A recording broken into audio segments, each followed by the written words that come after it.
And yes, people.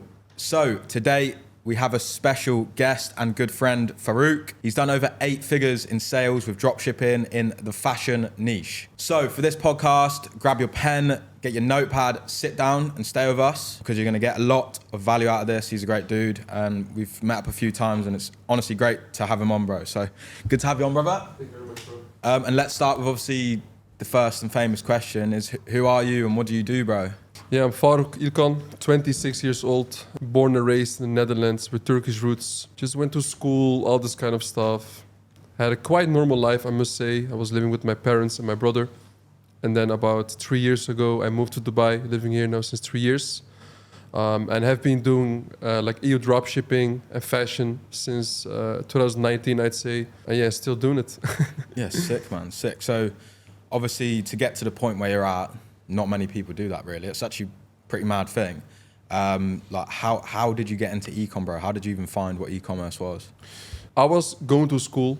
I had an internship, graduating at the same time on weekends. I had a sales job what I had, and all the money from the sales job, I would always try to invest in something that I could kind of like get out of the 9 to 5. I was gonna go into the 9 to 5, but I already knew up front if I would do that, like it's all gonna be the same shit, you know, same shit, different day. And I knew that kind of life is gonna be very, very miserable for me. So yeah, I just started ecom, and obviously, like my family played as well, like a very big part of it, I must say. But I'll tell you more about that. So yeah, and then I just started ecom, dropshipping, went broke three or four times in the whole process, and then at some point it just clicks, you know.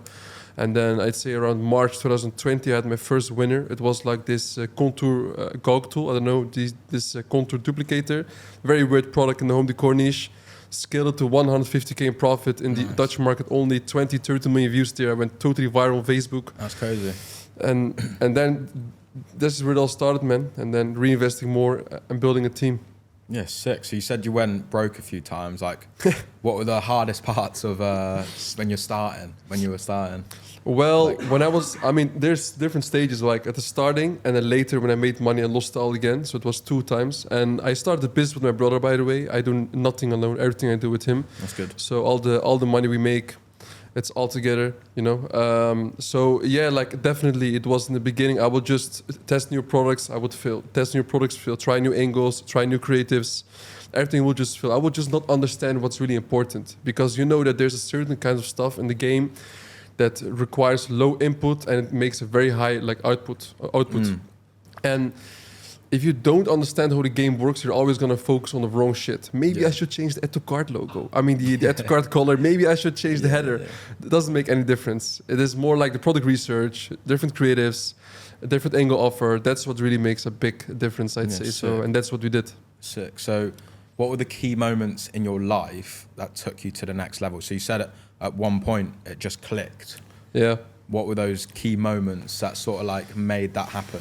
Was it the consistency of work, the effort you put in, the people you met? Yeah, so definitely met some people along the way, but most shit I figured out myself, to be honest. Back in the days, there was Verum Ecom. I looked a lot to his videos, and also some other guys, obviously. So big shout out to him as well. And just tried out some strategies. And in all honesty, bro, it was just also like I saw people running up in the US. I would just take those products there that they were scaling, getting them into EU markets and just scale it, just copy paste and make it better. And when I understood that is the thing that really works, I just tripled down on it, my brother. Just went life. Yeah, that is literally it. Copy things and make it better. Yeah. I saw you did a podcast with Luke Bellman, bro. How was that? Quickly, people, don't forget to sign up to our free Discord. It's below in the description. We're doing free live calls as well, so you can sign up to that in the Discord. I'll see you in there. Yeah, like Luke Bellman is a very, very interesting person. Very big respect to him as well. We've met through a mutual. So he sent me a message. He said, I'm going to be in Dubai. I want to have some guys for Capital Club. So I said, yeah, fuck yeah, why not? I mean, that guy... I mean, there's not a lot of people like him, I must say it, because when you just talk with him, the conversation and the aura he gives, it is different. You feel it. So I really understand why he's popping off so much right now, and he really deserves it. He's like a really focused guy. So yeah, that one's really good. It's coming out very soon. Yeah. Oh, sick. Yeah. But so I can't say too much. Sadly. Hasn't actually come out yet then? No, not yet. It's gonna sick. be only in the Capital Club, by the way. But I can't say too much about it, sadly. Oh, sick. But it was very good podcast. Yeah. Yeah, sick. So you started Ecom in Netherlands, and now you're in Dubai. Yeah. How's living in Dubai, bro? You like it? I mean, it's amazing. I mean, look, you have to imagine, like, the weather is always good. You know, of course, yeah, in the summer it can be a little bit too hot, but then you can always go to different countries. Tax benefits, obviously, the people you meet. And for me, I really grew when I came to Dubai because in business, there's always some kinds of information and solutions that you need, and you will not get them if you're in the same town that you grew up with all the time. And also the people that you meet, you need to just grow as a man, you know? Even though I might plan back to go to Netherlands in the next years, I don't know exactly when, I would still never regret the move to go to Dubai because that's really shaped me as a person. And yeah, really just kind of changed not only my life, but also the one of my family. So that is even more important for me. That's good. Yeah, I think it's like, you know, when you like meet people high level, yeah, that in itself is just really good because it sort of like lifts your limitations. Yeah, 1%, bro. Bro, so, like, imagine if you're, for example, just besides all the tech stuff in Netherlands or UK or whatever, you know, in Dubai, there's always a killer there. There's always somebody at least with the same kind of mindset that you mean like you will talk to people. Yeah, I did. He will say today I did like 20K. Oh, today I did like 30K. You don't have them a lot in your own neighborhood. At least I don't see them. Not at all. And also in your own neighborhood, if you make it, there's also going to be a lot of envy. I don't know if you've seen it as well. Yeah. And that happens to a lot of people as well. So moving out is one of the best things I ever did. Harder to talk about it. Like, it's not like a normal topic of conversation. So like, let's say you're in Dubai, you can talk about money. It's very normal. Whereas let's say if you're hometown, it's more of a not difficult conversation, but it's less common. People don't really want to talk about it, I would say. Do you mean talking about money in Dubai or? Like making money online, business, entrepreneurship. Generally, most people aren't talking about it. It's easier it's easier to meet people in Dubai who have things in common and with that anyway. Exactly. And this is also something that people are afraid to talk about, how much they're making or whatever. I genuinely don't care. I just say it out, what I do and what I did, because I'm not afraid of it. Even if I did only 1 million in revenue, for example, I would still even talk about it. And for me, from going to low-key to building a personal brand, whatever, it was also the best choice ever because the people I met along the way and the network that I built, it paid off 100 times. So yeah, definitely. Yeah, facts. I figured that out as well. Like, obviously Twitter's one. Yeah. But the more, even when I used to do TikTok a few years back, the more you speak about it, bro, you just meet. You're doing TikTok, bro? It's good. I was back in the day. Yeah, it was really? Yeah, it was decent. But yeah, I've got a few accounts running now. So how did that go on TikTok? Yeah, it was good, bro. When I first moved to Bali, I was like documenting the journey. So I do like day one of making 30,000 or like whatever. Crazy. Yeah, but I got to like 25K subs, followers. Oh, nice. Yeah, it was good. But I never really monetized it. Oh, fuck. So yeah, it was Why more not? just I was making money on dropshipping. I didn't really need to. That wasn't my main focus. I mean, Nathan is not a guru, as you guys can see. So yeah, guys, the receipts. Yeah, this guy at this time. Yeah, I have a question for you. 8 figures is a lot in sales. Like I said at the start, not many people reach that. So he's done over $10 million. Well, I think 30 million euros. You said. Yeah. Mostly fashion products, which is pretty insane. Mm-hmm. What are the key e-commerce levers to get you there? So like, because 8 figures is a lot. In how many years? 3, 4? First of all, relationships. Okay. Why am I saying that? Because with dropshipping, you will see that a lot of issues occur. Payment processes don't understand you. Banks don't understand you. They're holding your money. You get cash flow issues, that kind of stuff. It happens to a lot of people. So building relationships really brought me there because you get to know people who will trust you and will bring you to some solutions which can bring you further. Every dropshipper knows it. Shopify Payments hold, Stripe hold, Klarna hold, PayPal hold. And if you want to be long-term, you need good relationships and build them. Second of all, the backend. Most people, when they start running the business or they scale it, they scale from the front end to the back end. We do the opposite. So we had a lot of times where we didn't do the highest revenue, but we were consistently. Why? Because we will put so much work and effort in our backend, it will be so strong that every single product would have like, even for dropshipping and also with fashion, we would literally look at like the quality checks. We would look, for example, if we would sell the product more than 10 pieces a day, we would always have the suppliers will check it, you know, for like the sizes and the colors. We would let them even wear it and see, for example, if the dress is good. And those kind of stuff really made a difference, because most people, bro, they're seeing a product online on Spy Tool, you know, a dress or a jacket. Oh, nice, 20 running ads, or it's maybe going viral. And then they will try to dropship it, and they would have 6-7 ROAS. And then in the end, they would have all the complaints. And then the payment process, and then like the payment process, it goes down because their dispute rate is above 5 or 6%, for example, on PayPal. We didn't experience, I mean, we also had that, but we quickly realized we had to do it differently. Yeah. So we did. That is, obviously, team building. I'd say we have right now a team of 22 people, something like that. I don't even exactly know, you know? So that is something that we have right now. Still running the stores, generals, fashion. Sick.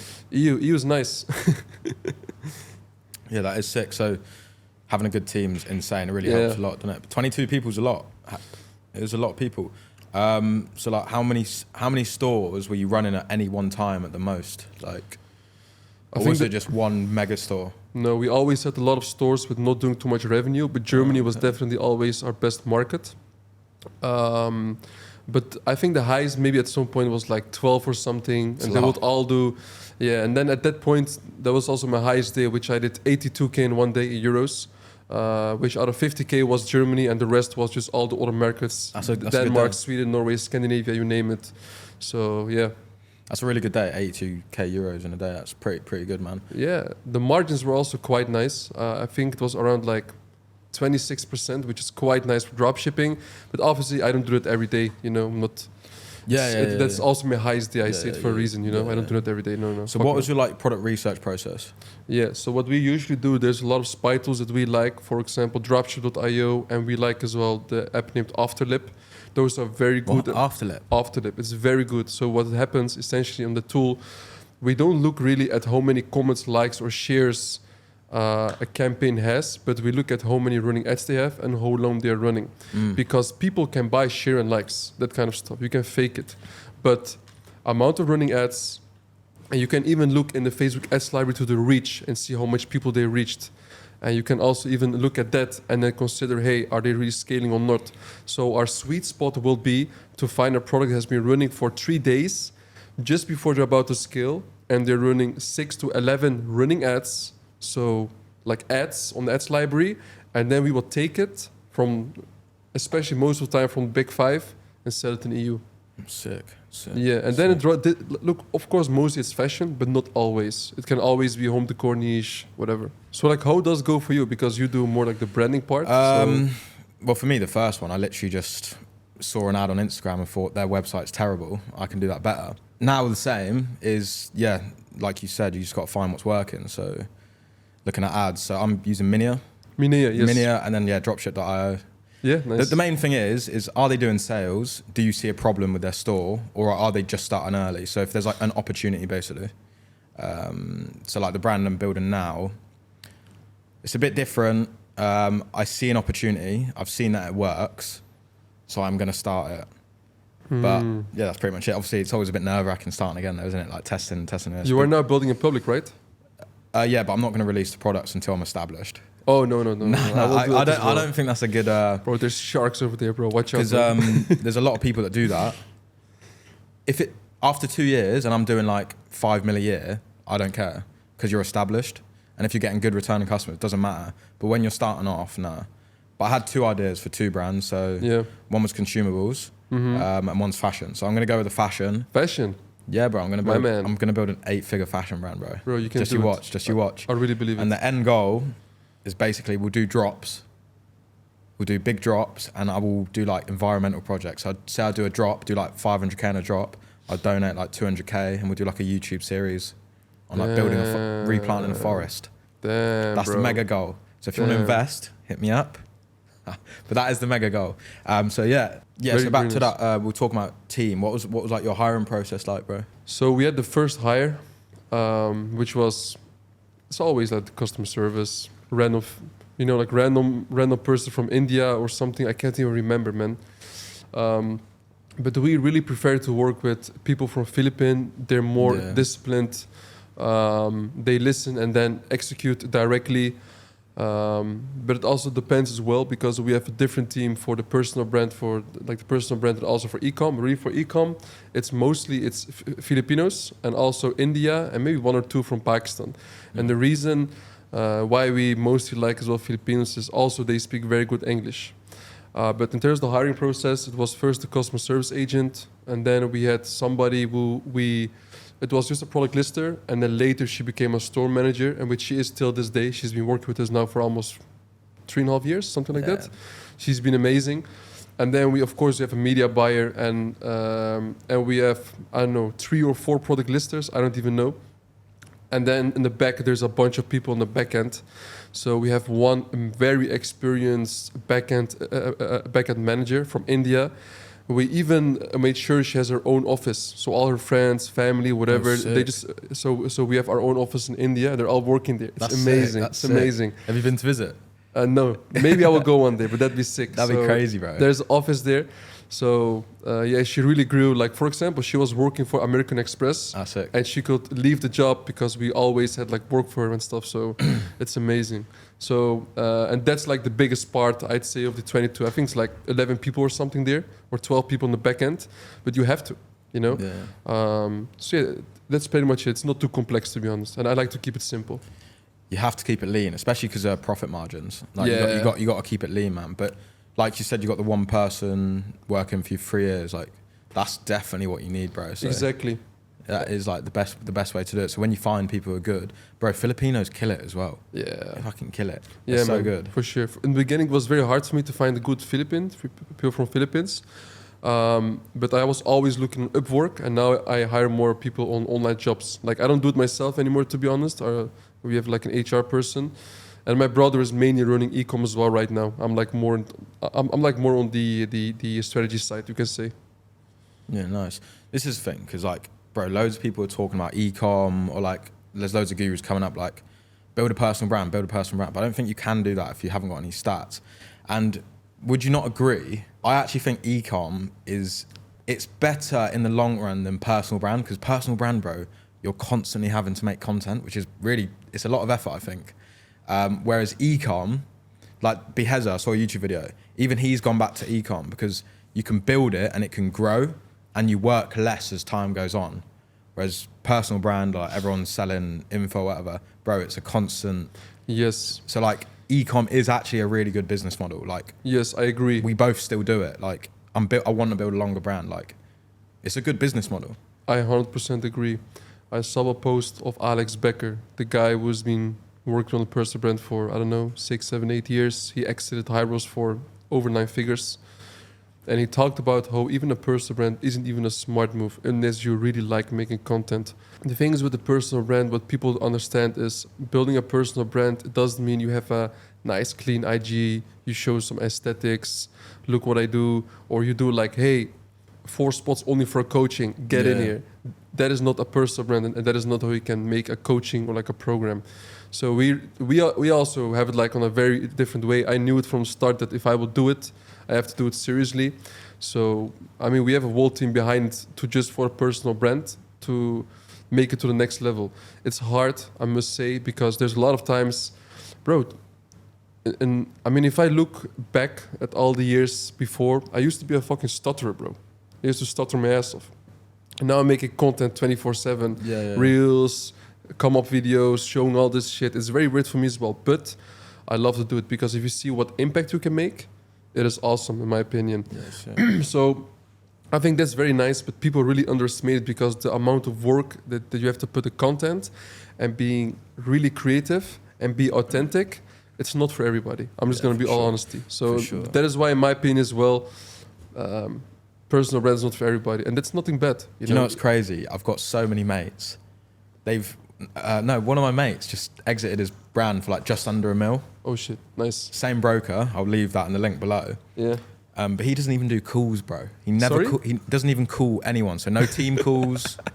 Like, you can sit behind the laptop generally you can never show your face and make like mad money, can't you? Bro, it's amazing. You can do that with dropshipping, which is pretty crazy. You literally sit in your pants in your bedroom. I agree, bro. And that is why people think, oh, you're running a personal brand, you must be making a lot of money, you're the guru. But bro, it is really different than most people think. And especially if you're going the ethical route, in which you and me are going through, it's very different. It takes a long time. And I mean, I like to do it. I mean, I think you as well. Yeah, I like making You like to talk, I know it as well. So also, like, I'm always getting ideas, so that's pretty good for like personal brand and stuff. But but ecom is like the long-term game.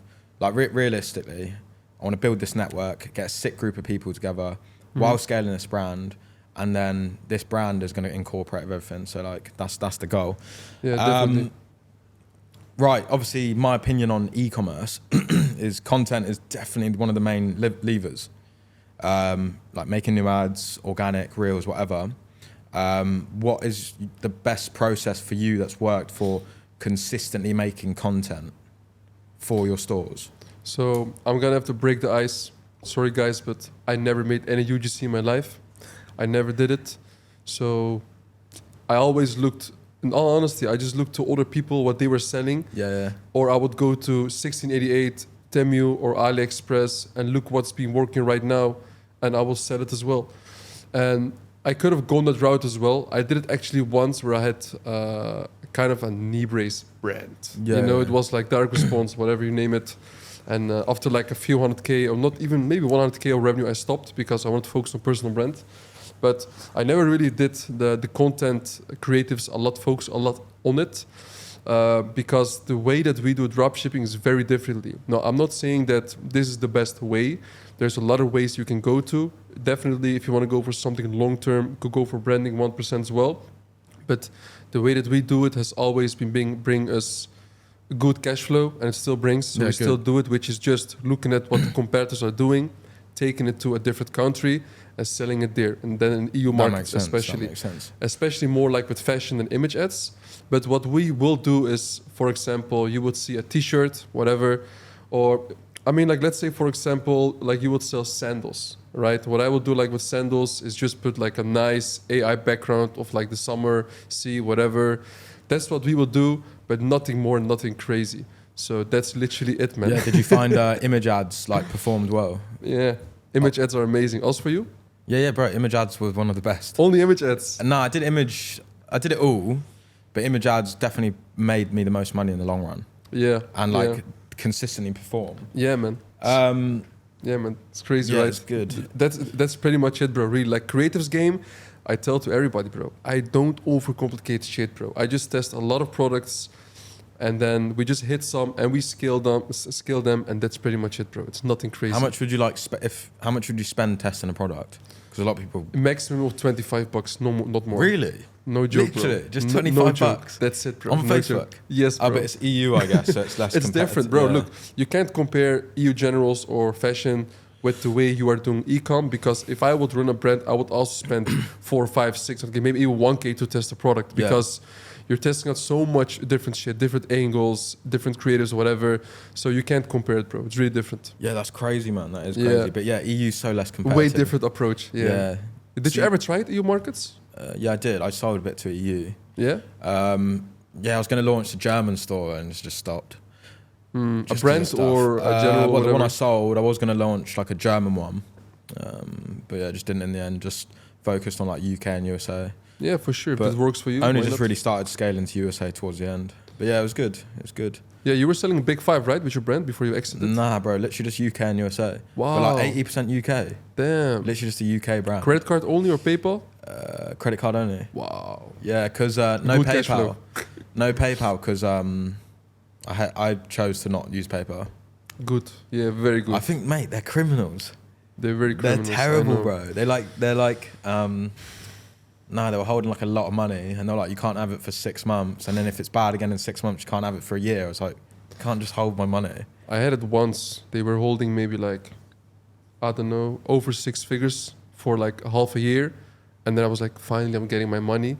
After 6 months, They extended it again with 6 months. Yeah. I had to wait for a year. There's no reason, bro. I think they use the money for investing. Yes, definitely. They use the money. That's Definitely. what I think it is. 100%. PayPal mafia, bro. Just think if there's like, let's say I don't know how much they process, but a lot of money, and you hold 25% of everyone's cash for a period of 6 months, you've always got a bank of like, let's say 500 mil or like 50 mil to use for investing. I think that's what they do with it. Bro, it makes sense. Bro, I know dropships, they have like 7 figures on PayPal just on reserves, bro.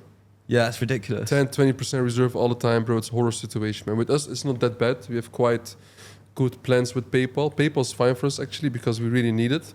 But yeah, I can imagine. If you can run credit card only, it's the best thing to do, bro. Yeah. Everywhere. Yeah, for sure. Yeah. Right, so this is a problem. Like, I'm trying to ask questions that could help people, so there is value on this. I know after this, we'll talk about like some beginner stuff. How do you handle returns? So like, obviously return system is different, especially if you're dropshipping. Do you just leave them with the customers? Because that's what I did sometimes, just let them keep it even if they wanted the money back. Stuff like that. How do you handle returning customers? Or no, refunds. Yeah, I will explain the backend. So our backend system is quite complicated. If you want to scale to those numbers, it has to be really differently. So first of all, we have a very, very, very relaxed refund system. Yeah. So we don't try to push people because you don't want to have all the time, because with dropshipping, it's very easy to get a customer which is not satisfied, for whatever reason, even though we try our best. So we have very relaxed refund system to make sure our dispute rate, first of all, and chargeback rates are not too high. So so the way we do it is obviously, let's say they order a product, a t-shirt size L, right? And they get it, and mostly even like, I think after like 5 working days, they already have it. We have a really good supplier, and they have it. And let's say the size is not good, and they say, I want it back, all right? So what they can do is send the product back to China, and not to us, always to China, to our supplier. And then what happens, obviously they always have to pay for returns. We don't do free returns. Yeah. That's, in my opinion. That's normal. No, yeah.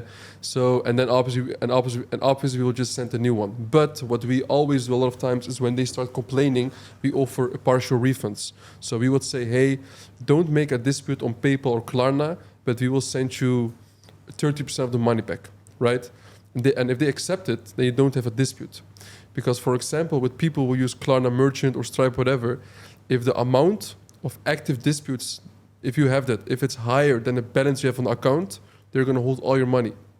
And with PayPal, if it's also too high, they're going to close your account. So what we will do is, we will offer 30% partial refund. If they don't accept it, we will go to 50. 50 no, all right, 70. 70 also no, you know what, keep the product and we will fully refund you, but just don't do a dispute. Because that is the horror nightmare. The more disputes you have, your payment processor will go down, you can't test your products, your team will have no job, aka your dropshipping business is down. Better to have lower profits, I'd say, than to have your whole business going down. Don't be greedy and try to just reach a good customer satisfaction. And that is how we go about it. And there's more complications. I have like 50 pages of templates of how we go about every single situation with PayPal, Klarna, a credit card, Afterpay, you name it. But yeah, this is like an ABC language, I'd say. Yeah, that's sick. That's sick. Yeah, there's like everyone doing dropshipping is going to come into problems. There's a lot of problems. Bro, I mean, I think I said before to you, in 2021, I almost went bankrupt, bro. We lost almost $500,000 overnight, bro. Oh, how'd you do that? Yeah, so what happened is we were using, back then we had Klarna on Molly. So a payment process named Molly, I don't know if you know it. Molly, yeah. They had the Klarna integration. We were, I think, even one of the first ones to use it, and we did the highest volume. So we scaled to, I think, 3 7-figure months back to back around 2021. And then, just really, we were like printing, bro. And then at some point, and also with good profit margins. And then what happened is they had a technical issue in their backend. So if a customer made a dispute through Klarna, it will come after 1.5 months or 2 months. And when it already came, if you would even respond on it, we could never win it. There was a technical issue. And at the same time, our backend, it wasn't the best. Yeah. So what would happen, bro, we would have like 500 chargebacks or something a day. Yeah. And I was, bro, listen, I was in Paramount Business Bay. I just immigrated to Dubai, a month before. After the printing. I had an apartment 5K a month, chilling, downtown view, wall Dubai under my feet. Yeah. And I'm just seeing my whole life fade away, bro. Bro, now I can laugh about it because you can always laugh about it, right? So, bro, gray hair, hairline going backwards. Oh, no way, bro. Bro, fuck, bro, I was down bad, bro. Oh, fuck, yeah. And back then I was low key. So that was, I mean, if you have a personal brand, you're going down bad, people are going to see it, bro. They can see it from your vibe. Oh, yeah, 100%. I was still very low key. I was just on the grind making money. Like, nobody knew me, bro, even in Dubai. Yeah. So, that was horrible. So what happened, I was in the suite. I just ordered some KFC even, bro. I was fat as fuck back then. I was sitting. Yeah, you're looking good, mate. Thank you. Good. You too, bro. Cheers, bro. Yeah, man. Morning runs a lot, eh? Huh? I went for a run this morning, pretty slow though, but we'll get back on. So yeah, this is a crazy story. So how I lost 500 million overnight. So I was in the Paramount suite, and then I was just sitting. My brother calls me, Farouk, we're fucked. I said, what? We're fucked. I said, bro, I'm just eating KFC. Chill, bro. If you didn't do it yet, remember the Discord's below. Sign up. Free weekly calls inside, so you can come ask questions. All of it. See you there. And our revenue was dropping a bit because we were doing 50K days and we dropped to 20K days. So I was a little bit like sad and also frustrated. We need to scale again, put team, whatever. And then this happened and he said, Farouk, check this email. And I would see fucking 400 or 500 chargebacks a day, $60, $70, $60, $70. I was like, bro, what is going on? We can't do anything. And it's chargebacks, not even disputes. But why though? And then I saw another email, which all the disputes came, which we always try to respond to. We conducted the payment process multiple times. And what was wrong with Molly? Why was Molly just giving everyone's money back like straight away? Because we didn't respond on the disputes, and we couldn't respond on the disputes because there was a technical error. And they would talk us whatever, and they just forgot about it. And then try to fight against a $1 billion company with the two biggest lawyer companies are with them. Try to fight a case against them. So that all came later, and then I was like, bro, this is not good. And I was just chilling in my 5K a month apartment in a Paramount, a big kind of like penthouse suite, you can say. And bro, I was just, what am I doing, bro? Why did I upgrade my lifestyle? Now it's all going down the hill, bro. Yeah. And classic. And then literally we had to pay everything back. It was because everything was in my brother's name, and it was either my brother goes, amigo, either we're gonna say we can't pay it, and then what's gonna happen is that he's gonna have a fucked up life his whole life in Netherlands because that's on your name, or we pay everything back. Well, thank God. Who did you pay back? So let me tell you why I was able to pay all this money back. Okay. I have one mentor, a Turkish guy. He was actually the guy who brought doner kebab, so the one kebab you know. He brought it to Germany, to Europe. Ah, nice. He was the guy to do it together with his brother. He's my mentor. His name is Mehmet Kaplan. A very old money, classic guy. And he told me, because his son is one of my best friends, and he told me, Farouk, I'm very happy for you. You're making money, because he's like very loaded. So he told me, Farouk, it's nice. You're making money, but the tap, it's running right now. All the money is coming in your bucket. It's full of water. It's dripping out. Very good. But one day, the tap is going to stop. And when it's going to stop, what are you going to do? And a big hit is going to come. He said, I hope it won't happen, but every entrepreneur is going to have it once that you make a lot of money, you're going to lose it. How are you going to deal with it? He said, watch out how you spend your money. Yeah. So, yes, I paid the 5K, but my lifestyle, even in Dubai, was way below how much I was making.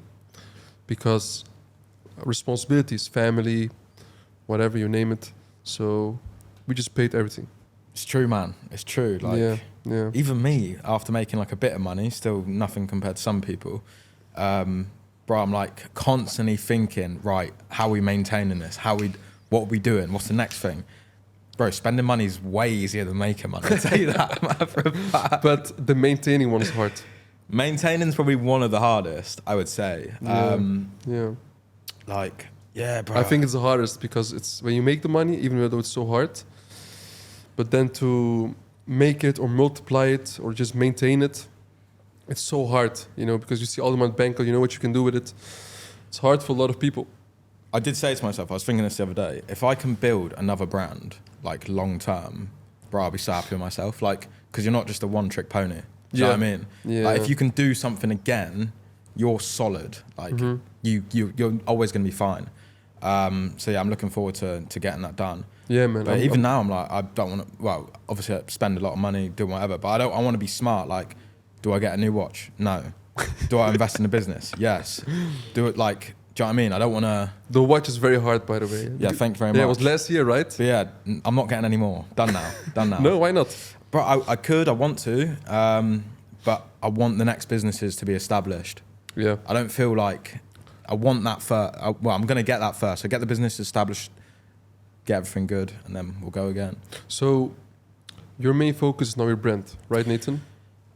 So sold the company, instantly moved into building private network, which we have a decent amount of people in, to be fair. Sorry, a private private network. So you build it. Okay. Yeah, so ecom community, basically what you got. Yeah. That is going well. We got a decent amount of team members now, few. So focus on the YouTube, and now finally it's taken me, tested a few stores. I'm working with one guy scaling his store now, kind of like an agency, like just doing that. And now I've finally figured out like the brand and ecom thing I want to do. It took me like 6 months, bro, to figure out what I want to do with e-commerce. I had 2 major ideas, so yeah, now just go all in on that and then consistently do YouTube, because YouTube is very good. Biggest lever ever, man. Bro, YouTube's so good, man. Like let's say you got to 100k subscribers, like you're making like on tap, I don't know, probably 30k a month, easy. There's like just by posting a video. Yeah, every single big personal brand guy I would talk to, obviously besides paid ads, they were very talking very good about that shit. But YouTube, it's always the number one thing that they say, like, bro, get into it. I have a friend actually who went to, I think, the mastermind of Iman Gaji a while ago. He paid, I don't know, 25, 50k, I don't know how much he paid. He said as well, like, YouTube, bro. Yeah, it's crazy, isn't it? Like, YouTube is different. Like TikTok Reels, they're like, it's all e-com. So this is what I learned as well. Obviously, I went into the private network. Everything's e-commerce. So we also learned dropshipping e-commerce. It's marketing. It's funneling traffic. It's exactly the same thing as building a personal brand, but just more organic. Definitely, man. So what do you like the most about the personal brand, bro? And also like your community. What do you like the most about it? I like the most about personal brand, creative. But the thing I hate about most is when I'm not in the mood, I can't be asked. Like if you're not feeling up to it. I know every guru's happy, whatever, but that's not the reality. I don't know, for me anyway. If I'm like had a bad sleep and I'm like, fuck, I got to post a YouTube video. And I'm just sat in the camera just like knackered. That's the only thing I hate, but I love it. Like creative. Yeah. Creative for me, bro. But more like actual creative shit. So definitely want to try and get into that. I found a video editor because I always used to do skateboarding, bro. Do YouTube edits, videos. I got like old skateboard and YouTube channels. So yeah, I like the creative stuff. Dropshipping and e-commerce is just a lever to push that forward. Yeah. So how do you want to? Because we talked about it, that being authentic is the most important thing with building the personal brand. Yeah. So in that kind of way, for example, like how do you want to position yourself in the market to say, yo, I'm this, I'm doing like that? Like, yeah, so you must have think about it. You're a smart dude. Yeah. So I want to. There's a person I see on Instagram, and it's a girl. She's done exactly what I want to do, bro. She's crushing it. Yeah. But she's doing personal brand. A woman. Yeah. Interesting. We went to university. I won't name her, but at university, bro, crushing it. She's used her personal brand to build her e-commerce brand. So she's got a fashion brand. Bro, it's crushing it. Like, yeah? Bro, crushing it. All organic. They don't copy paste her? No. Custom products. I built and sold a dropshipping brand, but now I want to build an 8-figure brand, build it into a thing, and just document that while teaching e-com and building a network. So that's going to be my main lever. And then obviously I've got the credentials of selling the company. But yeah, so more creative. So I want to use, because there's not many, I wouldn't say there's many creative e-com gurus. Yeah. As in like, not just talking about e-com or money. I don't know how to, I can't really explain it, but if you could see like a video, but basically document building like another brand, which incorporates your own passions. Does Does that make? I don't know. If I would say, for example, who's Nathan, and you would only have to describe it in 5 words, how would you describe it? Only 5 words. Not now, at a later date. So in 5 words. So in 3 years' time, it'd be the guy with that e-commerce brand doing crazy environmental projects. So my end goal, like I don't want, when I'm 40, my goal is I want to be doing videos on like buying land and like replanting a forest. As mad as it is, bro, like forests. Yeah, like rewilding it's called. So that's what I'm gonna do. Love it. As mad as that is, but e-com is now the lever. I like it. So that's like the end goal. This is just the way to go there. Yeah, it is the lever, yeah. Yeah, I love it. It is the lever. Very nice, bro. It's a very good purpose. That's gonna like wake you up at night to get to work, man. Oh, bro, yeah. So like that's the goal. But yeah, e-com, like, bro, I didn't know I wanted to do e-com. It just happened, man. Right. So, if you were to start again, what would you do, or how would you do it? First of all, it will be very easy for me to reach out to a friend, bro. I'm broke. Let me be a store manager.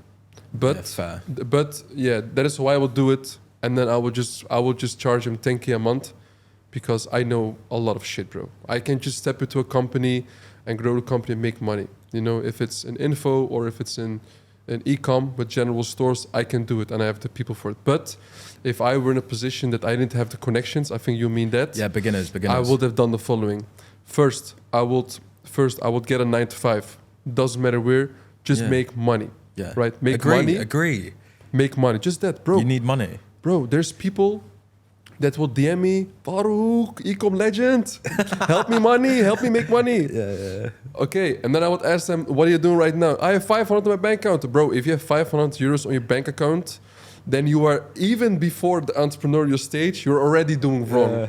So then you're just a fucking dork in my opinion. I'm sorry to be like a little bit more aggressive now, but bro, believe me, I come as well from very humble beginnings. Even though my parents, they gave me everything, always food on the table, but it wasn't easy, bro. You know. So that first of all, get a 9 to 5 and work and just invest that money in a business. And from my experience, I will do it definitely in dropshipping. For even if you spend 1K a month on dropshipping, you can even do it. A Shopify store for $1 a month. A spy tool is $90. Maybe some random upsell apps, $10 a month, and then. Very simple. You just build a store, you do some product research and pick out some products. I mean, there's a lot of product research videos out there. You have them, I have them, whatever. And then just start testing products and don't go out. Like, I'm not saying go watch the Hamza Imangaji guys about NoFap, about the dopamine, Andrew Huberman and stuff. I'm not saying that, but just get to work. It's not it's that simple. Just it's not easy, but it's simple. You said it so right though. So get a job, make money. Every month, put a bit of that money into the business. Yeah, done. And in 6 to 12 months, that's it. Let's say you have 6 stores that are bad. The 7th, 8th, or 9th one will work. Yeah. And well, maybe at the end of a year you've invested 10 grand in a business, but then you're going to be making what? Let's say 20K a month consistently. That is still a good ROI. So yeah, you said it perfectly. So what was the hardest part for you back in the days when you started? It just worked, to be honest. Just working? No, it just worked. It wasn't hard. Oh, really? Yeah, that's interesting. It just works, bro. Yeah. I wasn't expecting that. You caught me off guard, bro. But that was 3.5 years ago. It just fucking instant. First day ads, boom, mad ROAS. Your first product? Dropshipping, yeah, done. What the fuck, bro? Done. No other product. What did you do before? So, this is the thing. I spent 4 years building like a jewelry brand. Jewelry brand. So yeah, I just wanted to sell jewelry, but I didn't know e-commerce. I was just like, I'll post reels, I'll send it to influencers, just straight common sense. So I probably did like maybe 200K or 150K over like 4 years. Yeah. Made no profit, like break even. But I thought I was sick. And then I was like, uni ended. I was like, right, now I need to make money. This isn't making me money. What do I do? And my friend was like, you can use it Oberlo and drop shit. Yeah. And I was like, now to do Facebook ads. Yeah. I saw the store on Instagram and I just recreated it. But I was like, I'll use how I make content from the jewelry, like video ads, and put that onto the dropshipping. It just worked. And done. Bosh. Oh, bro. Yeah, that was my situation. Bro. Some people just have it, bro. Nah, so I wouldn't say it's having it. I was always doing it, so it was bound to happen. So like I was always selling the jewelry, I was trying to do a business. You think it's luck? Do you believe in luck? Nah, prepared luck. Like I wouldn't have had that luck if I wasn't doing it for 4 years prior. So you could essentially say I was learning e-commerce for 4 years without making money. But I didn't really see it as like, oh, I have to work. It's just what I wanted to do. Good moves come from good positions. Exactly. So yeah, so if I didn't know what to do, I wouldn't have been able to take that opportunity. But yeah. Luckily worked out. I say it was easy. Obviously there was like, I was growing up. So there was a lot of like, life's crazy, like that, like child stuff. I had a lot of that stuff, but not like, that was pretty much it. Interesting, man. Wow, that's very different than our situation, bro. What was yours? You were spending loads of money? Like... Yeah, I mean, losing all the money all the time. And my brother, bro, so many people at some point I had no money anymore. And of course, me and my brother did. And my brother said like, bro, fuck the dropship shit, man. That shit doesn't work. I'm going to work. So he took a 9 to 5. And then I, again, lost all the money there. So made him kind of pissed, but he still believed. So yeah, and it was we just test a lot of shit, bro. And we were slow in executing. Mindset wasn't always there, but yeah, it was a little bit of a different route. And we were doing general stores as well back then, just in the Dutch market. Bro, dropshipping can be chaos. So like, I had someone message me. It was like, just hit biggest month ever, and their suppliers like scammed them basically. Yeah, like. I don't know if they didn't get shipped or they apparently they owed them way more money than they did, so they weren't shipping the products unless they paid them. Clearly didn't vet the supplier properly, or was just proper like comes down to front end again. Nothing was tested, so like I wouldn't scale a product unless I knew the product quality was decent and you got the return system in place. You can't scale, otherwise you're just screwed, aren't you? Like yeah, same as me, and that was also one of the things I didn't do back in the days, but yeah. Now, obviously, as you said, like when a product is doing 10 orders a day, 3-step, we to be honest, I would call it the 3-step process with the products: quality check, 10-second video, and as well, somebody of the company has to wear the shoe or dress or whatever to see if it really works, especially with fashion. Yeah. You know, the 3-step process of like fashion, you can say. That's what we always do. Yeah, good shit. Yeah, you have to. So this is the other thing as well, like, would you say it's better to, like, someone starting out from zero, just get started, just do it? Or, like, prepare, set up a company, start hiring people? Like, would you just say, get to work, figure it out along the way?